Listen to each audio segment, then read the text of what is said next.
Great, welcome back. I'm reading chapter 16 of my memoir, Rebirth. If you just stumbled upon this video, I've been reading from the beginning. I'm reading chapter by chapter, so you can go back to the beginning so you can follow the story in sequence. If you're new here and you want to know when the next chapter drops, make sure that you subscribe. And if you like the story that I'm reading, or you know someone who might like it, please like and share it so it reaches the people who are meant to hear it. And I love hearing from you, so keep your comments, your feedback coming. Thank you so much for being here. I really appreciate it. So today I'm reading chapter 16, and it's entitled Coming Home.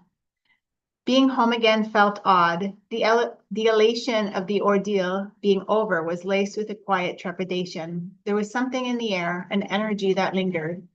The hallway seemed darker than usual, its silence thick with remnants of the birth. The walls felt like they still echoed with pain, like the eerie aftershock of a crime long past but never forgotten. I stood still, staring at the dim staircase that had been a battlefield. Though clean now, almost polished, it still carried the weight of that night. My hand brushed the wall as I made my way up, and I lingered there, remembering the cold relief it had provided when I needed support the most.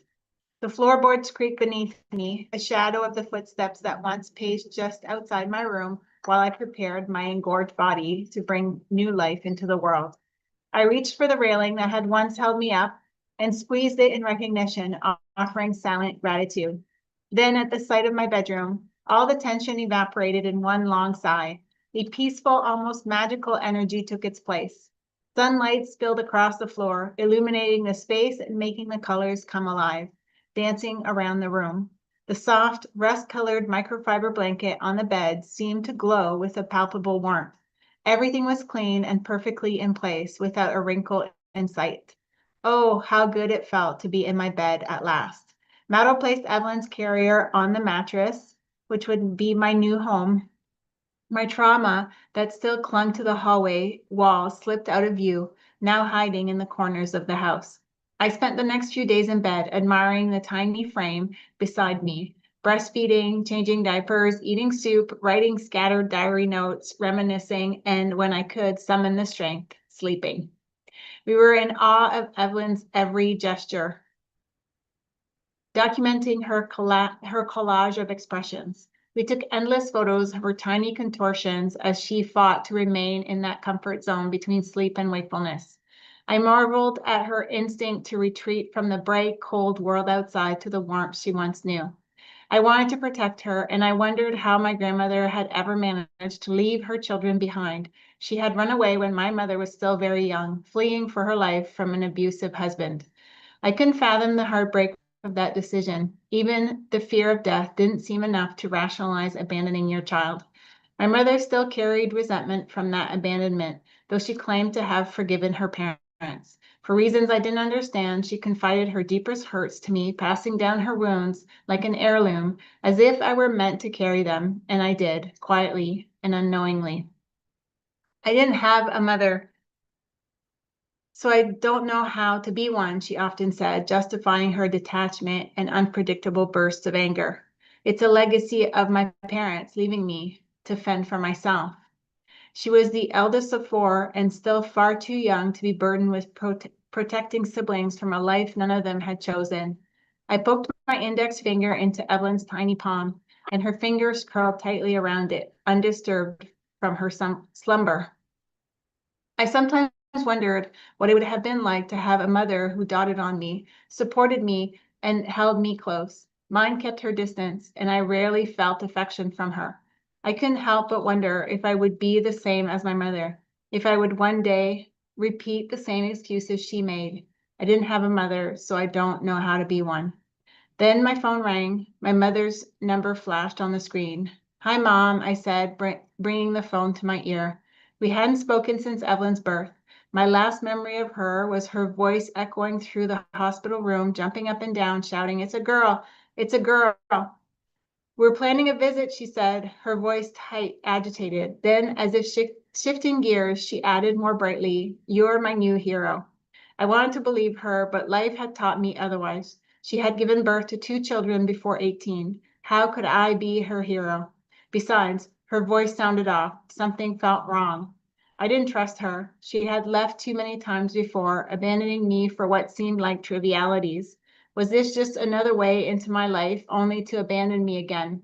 Her display of affection were sometimes as fleeting as they were intense, and her enthusiastic episodes too often tinged with sarcasm. Still, I'd witnessed her express sincere joy before. Once, walking down a busy road near her house, we passed a candy store. Her eyes lit up, and she turned sharply towards the display, pressing her hands against the glass like a child admiring a colorful assortment of confectionery. She turned, opened the door, and walked in, wide-eyed, pointing out every colorful treat she saw. Seriously, Mom? I asked, unsure if she was joking. Was she just fooling around? I wasn't sure. Doesn't it make you happy? She asked, holding up a bright piece of candy. Not really. It's all artificial coloring and sweeteners to me. Don't rain on my parade, she smirked, pretending she didn't know me as she paid the cashier. She exited the shop with a bag full of what I considered overpriced sugar. Candy represents abundance to me, she said, once we were outside. Abundance? Yes, when I was little, we didn't have much. There were too many mouths to feed. But if I had just $1, I could go to the corner store and fill a bag with candy. That $1 made me feel rich. My siblings would follow me around begging for a treat. I was the most important person in the room. I had something to give. Where can you get so much of something for so little money? That memory altered my perception of her sweet tooth. Perhaps she wasn't entirely irrational after all. Her voice held that same childlike quality now. It was a real war zone, she said, but you soldiered on. I smiled, uncertain. I just did what I had to do, Mom. I had no other choice. No, you were a real hero, she insisted. It was terrible how Amy treated you. I went back to your house before driving home to pick up my things. It felt like a war had broken out there. The house was so dark and bleak. I couldn't leave it like that. So I cleaned. It moved around. Sorry, it moved around my script.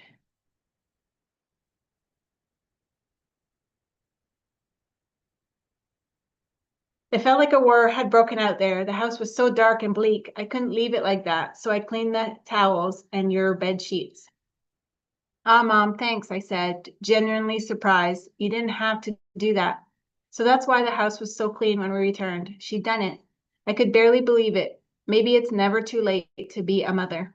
Of course, I had to. I didn't want you coming home to that. You are my new hero. Thanks, Mom. Maybe she meant it. Maybe this was the beginning of something new between us, a shedding of the past, a gentle unwinding of the chains we both carried. Wouldn't it be great if you wrote down your perspective of what happened at the birth? I asked. Sure, she said, her enthusiasm suddenly waning. It'd be great, I said, coaxing her back. We could co-write a book together. It could be fun. A lot happened, she replied, her tone shifting back to neutral. I was so annoyed the second midwife spent most of her time in Evelyn's bedroom. She didn't do anything, just went through the books and toys on the shelf. Really? That seems odd. I felt a tinge of violation. Why was she going through our things? I didn't even know her. I thought so too. Then when Mauro's mom arrived with food, everyone went downstairs to eat. It turned into a party in the kitchen. You and Mauro were left alone upstairs. I remembered being alone for a while, but hadn't realized the full picture. I'm not sure anyone even mentioned Mauro's mom's arrival, but I could just imagine everyone devouring her food like vultures. Amy was sure the baby would be born in the afternoon, and she was already celebrating. Her name made my chest tighten, my energy drained all at once. Was my mom just complaining now?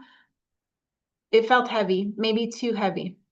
That's unbelievable, Mom. Can you write all this down for me? I asked. I would love a record of what happened. Okay, she said. I'll write it down for you. But her voice was drifting, unconvincing. It would mean so much. I want to hear all of it. but I have to go now. Okay, talk later. I hung up and sat quietly, feeling drained. It was as though a hose had been plugged into my side, slowly siphoning away my energy. Getting close to her was difficult. I wanted to, but I also understood why it was so hard. She was barely a teenager when I was born, only 18 months after my brother.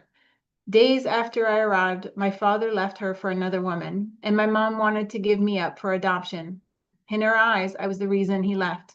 A few months later, she tried to end her life. I wanted a family, she once told me, just not without a father. At the hospital, she was treated by the same doctor who had assisted at my birth. You're too young for children, he told her, but I know a family who would love to adopt. He smiled as if offering a kindness. That's when I realized you had value, she told me, and I decided to keep you. She smiled at me as if the story was sweet, a moment of maternal clarity. But to me, it didn't feel like love, but a transaction, not wanted, but too valuable to give away. After that, she worked hard, holding 2 jobs while going to school, just trying to survive. But a relationship with her, I never really had one. And because of that, I feared having children, believing I lacked the skills and maybe even the heart for it. How could I learn to mother if she had never shown me? But I couldn't fully blame her. Her own parents had abandoned her, handing her off to poor milk farmers in Quebec with 13 kids of their own. She was just another mouth to feed. Worse, she had to endure emotional, physical, and sexual abuse from her grandfather. How do you learn to nurture a helpless human being after that? When I researched how to form a bond between mother and child, I came up empty. The literature didn't speak to mothers who struggled to love. It was as though such women didn't exist. Either you had the bond or you didn't, and if you didn't, you were considered broken, defective in some way. Instead of answers, I found silence, and that silence echoed back all the fear I carried. Would I be the one to break the cycle, or would I too one day say, I didn't have a mother, so I don't know how to be one? And that is the end of chapter 16 of my memoir, Rebirth. If you like the story that I'm sharing, please like and share it so that it reaches others. And please leave your thoughts or insights, your experience in the comments, whatever's coming up for you as you're listening to me read. It would mean so much to know what your experience is as you're following along. If you haven't subscribed yet, please be sure to subscribe so you know when the next chapter drops. Thank you so much for being here, and I look forward to seeing you in the next one. Have a great